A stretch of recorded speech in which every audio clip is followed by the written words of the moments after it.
Are you listening? Damn.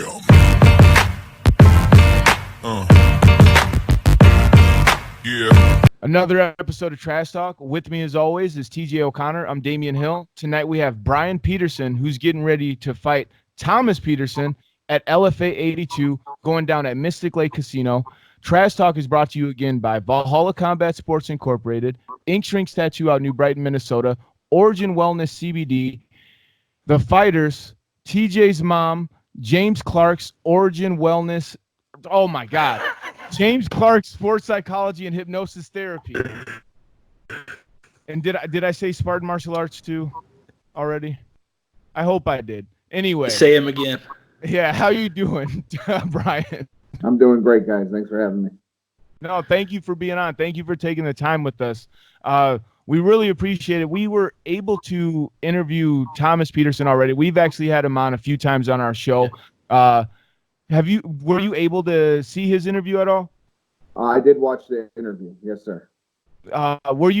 Did you get somewhat of a, I guess you can't really, it's not a fight video. Yeah. So did you get a little bit like of a mental read on him, to see what type of a guy he is and stuff? And then how do you think that you two play up or match up together? Not necessarily in the fight, but just like as people.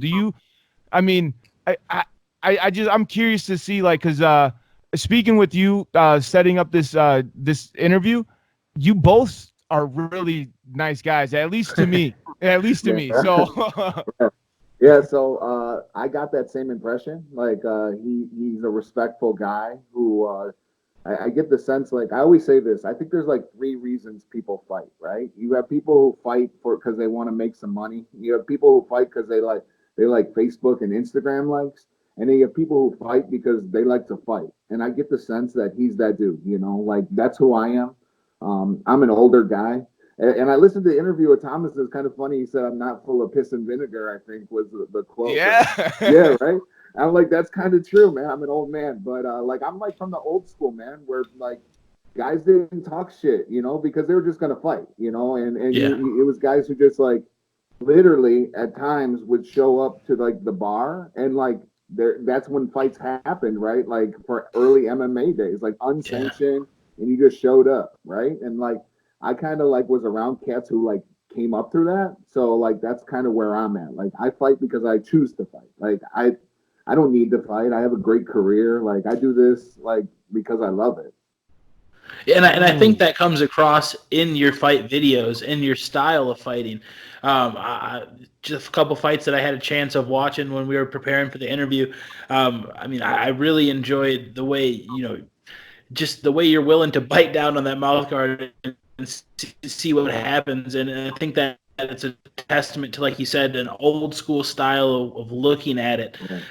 Just for the fans that might not know, how about just a little background as far as yourself? When did you actually get into the martial arts, and where do you train, things like that? Okay, so man, my story's kind of funny because like I was a college football player. I played like at Northern Illinois University when they were having a lot of success. Like at one point we were like 13th in the nation. Like it was a great time to be there. Got out of college and really didn't have anything to do. Was lifting weights and I hated it.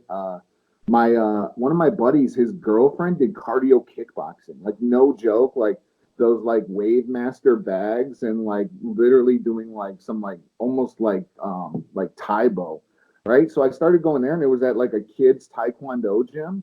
And like we put on some tapes one day of jujitsu and started like learning jujitsu. It was absolutely terrible. And where I grew up, like Jeff Kern, you guys probably know the name. Like he had a the gym, big frog. like, I just ended up there. That was probably, man, I was like 26 then. So that was like 12, 13 years ago. And then, I had a college degree and people were like, what are you doing? Like, you're wasting your life. And then I like listened to people and I had all these regrets, like I fought and then I stopped. I fought, I stopped. And then at one point, like I got divorced and I was just like getting fat and partying and going like out of control. And I just like popped into a gym one day that my buddy, he was a striking coach for me back in the day. And I'm like, I'm just going to hit some pads. And like this dude booked a fight for me in 2.5 months. and like literally didn't really kind of tell me, just like booked it, and then like I booked this fight. You got to lose the weight, and I was like, dude, we'll say I was 350 pounds, but I was probably a lot more than that. So I had to cut like whatever, like 80 pounds in like 2.5 months, and then I fought, and that was like 4.5 years ago. So here we are today. Wow. Yeah, it's an interesting story, man. Dude, Yeah. that's a trip right there. Yeah. I mean, to go from a cardio kickboxing class to teaching yourself jiu-jitsu to being in an MMA gym to leaving fighting to coming back to it to oh my god, dude, that's an amazing story. I don't know if you know, but we do this thing called Inside the Trash Can, and those are the interviews where we literally just talk for hours and hours. I feel like that right there, dude, we're gonna have to have you on for one of those. We'll I can add to that too, man. So here's like another kicker. Like I'm an assistant principal at like a giant high school in Illinois too. So so I'm an assistant principal of a high school of like 2,700 kids, and then I also like train people on how to like use like resolve conflict through like communication. So like I'm out here fighting professionally, but then like on the weekdays I'm telling people how to resolve conflict like peacefully. So it's like it's this total like contrast of like worlds. Dude, like, and that's the one thing I think a lot of people don't expect like, from fighters, because like you see a lot of fighters that, I mean, especially like the ones that try to live up to the persona. You know, you were speaking on it earlier when we started the interview. There's certain guys that like to talk crap, especially nowadays, but like back, like you don't need to do that all the time. And then carrying around a certain persona, you don't necessarily need that in fighting, but it's popular. A lot of people do it. You know, I did it. I talked a lot of crap when I was fighting, but but the thing is like, it throws people off to finally meet or to finally be exposed to it, because I feel like, especially with talking with a lot of the fighters, there's so many sweethearts in this game. and I hope that doesn't sound insulting when I say that, you know, because like, dude, when you're, I had a question in my head when you said that you're an assistant principal. I was going to ask you about, have you ever broken up any fights, you know, and stuff like that. But you're the one that talks everybody out and like doesn't let the fight happen, dude. Like that's amazing, dude. Well, like, and this is it, man. Like, if we start going, we'll do that other podcast, man. We start going down tangents, because I would love to talk about some of these things in schools, but like, I don't have to like necessarily like dive into fights and like break them up. Like, I can like talk to kids. I built these relationships with them, and I come in and I'm like, stop, and they stop, you know, and walk away, and they go to my office, and we do what we have to do. But you know, it's an interesting dynamic. So I just embrace it and roll with it. TJ's gonna get us back on topic in a second, but I just gotta say, like, those were always the teachers that I've always felt more connected to, because I was a little bit of a troublemaker. I mean, well, not troublemaker. I just never ran from it. Is how I feel about it, you know. But like, there was certain teachers and certain people that would say, Damian, and I just, fuck, dude, you know what? It's your lucky day, asshole. You know, but you know, I say that to the guy that I'm mad at, but like, I had that much respect for that teacher. But then there'd be other ones that would try to say something or whatever, and it's like we never had that connection, and it's just like your words are going in one ear and out the other. I think it's so important to have people like you at the school, like, that can get a personal connection with people, man. I just really love that, and like I said, TJ's gonna get us back on topic. Yeah, no, it's a beautiful story, and I mean, I think that's really shows the testament of your friendship for your coach to sign you up for a fight and tell you about it later, and then obviously talking about your career outside of the cage. That's a testament to, you know, the character of the person you are, to be willing to you know, take those stances and help top people out of it. Because, I mean, fighting in a cage is one thing, but this is a profession. It's competition. It's what we do for fun. You know, teaching these kids that, you know, like Damian said, you know, I got into a lot of fights, especially in the high school time frame, and to have someone there that can show them, you know, when it's okay to fight and how to do so. I mean, I tip my hat to you, and that's a testament to your character. And to start the podcast, get us back on track, we talked about Tom Peterson's character a little bit, like what he is outside of the cage. As far as the competitor, what do you know about your opponent coming into February 21st, and what type of are you expecting in the cage for the LFA? Well, I mean, I don't have to talk about his character. I know he's a wrestler, right? So, like, if you're wrestling, like, in some of his accolades in wrestling, I don't have to talk about character. I know what that's about. I've been surrounded with wrestlers my whole life, and I get it. So, we don't have to talk much about that. Like, I know what he's about. As far as fight-wise, like, I mean, he's a highly touted prospect, I would say, right? I mean, everyone agrees with that. And I think we both have the ability to wrestle. We both any heavyweight has the ability to knock somebody out. And I think some of our ground game, if it does end up on the ground, it's going to be interesting to see how the wrestling versus the jiu-jitsu and just where that takes us. But like, I'm ready for a war, and I expect that. I know he's not going to quit and just stop, and neither am I. So I think we're going to fight, man, and we're going to have fun doing it. And we'll probably, after the fight, we'll talk the whole night and hang out at that little bar at Mystic Lake, have a drink, and probably at some point train together. I mean, like, that's the way I've been with all my fights. Like, no hard feelings. Like, we're just going to go and we have a job to do. At the end of the day, it's over. Like, better man won. That's it. Dude, I hope I can be a part of those conversations after the fight. I want to hang out with both of you after this. This is going to be amazing. And oh my God, I totally blanked on my question right now. I'm going to try to save myself. Let's see if I can do it. The stylistic matchup between the two of you. Sorry, the stylistic matchup between the two of you. You said that you know of his character, the character that wrestlers bring to the table, and the skill set that wrestlers bring to the table. How do you feel you guys match up on the ground if it does go to the ground? And you mentioned that you mentioned the jiu-jitsu. I don't want to put words in your mouth, but do you feel like you're more of a jiu-jitsu based grappler? And I mean, I guess it's hard to say nowadays because when you ask people which one do you favor more, everybody's going to say, dude, I favor both. You need to know both, like the game evolved, but which one do you feel your style favors more? I think like I have a highly underrated jiu-jitsu game. Like, so my coach, his name's Dan Hart. I don't know if you guys know who Henry Akins is, but Henry Akins is one of Hickson Gracie's black belts. And so my coach got his black belt, just got his black belt from Henry Akins. That's awesome. Henry Akins has only given out three black belts.